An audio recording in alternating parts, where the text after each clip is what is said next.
Good morning. It's Tuesday, July 16th. Thank you so much for joining us on this edition of WEX Wakeup. I'm Natasha Sweet. President Joe Biden defended his mental acuity during a sit-down interview. He was also confronted about the use of his word bullseye right before the attempted assassination of former President Donald Trump. At the time there was very little focus on Trump's agenda. Yeah, the term was bullseye. It was a mistake to use the word. Biden had slowed his campaign attacks against Trump in the days following the assassination attempt. Still, a number of Republicans, including Trump's new running mate, J.D. Vance, blame Biden's rhetoric for emboldening suspected shooter Thomas Matthew Crooks. Taken a step back and done a little soul searching on things that you may have said that could incite people who are not balanced.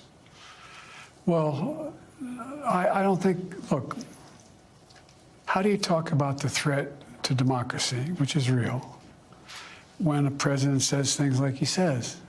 Do you just not say anything because it may incite somebody?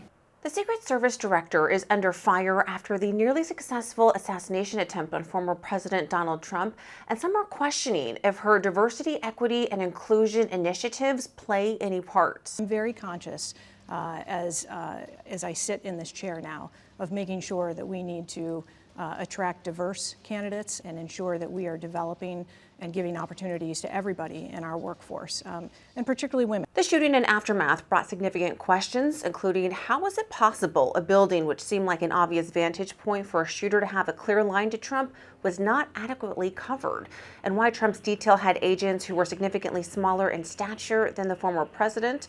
Critics noted in the aftermath of the gunshots, some of the agents responsible for shielding Trump were not only smaller than the former president and therefore incapable of covering his body, but also appearing confused in response to a scenario they're supposed to be trained for.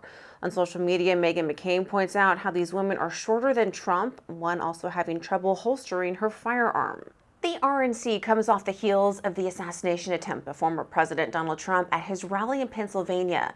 Our Naomi Lim is on the ground in Milwaukee to see if people are coming into the convention with fear or excitement. On the opening day of the Republican National Convention, delegates we spoke to were excited despite last weekend's tragic events, especially on the heels of Senator J.D. Vance being announced as Trump's VP pick. Me personally, it was exciting because I knew this would move the people here in the as delegates, as well as the support that is here. It brought us together closer. And of course, we'll always honor that day and what we saw, and we'll never be able to unsee it, right?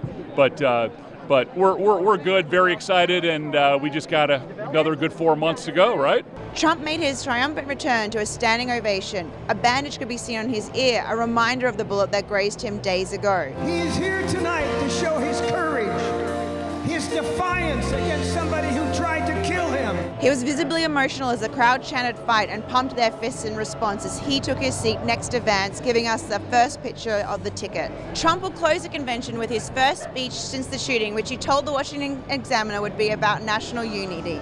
I'm Naomi Lim in Milwaukee for the Washington Examiner.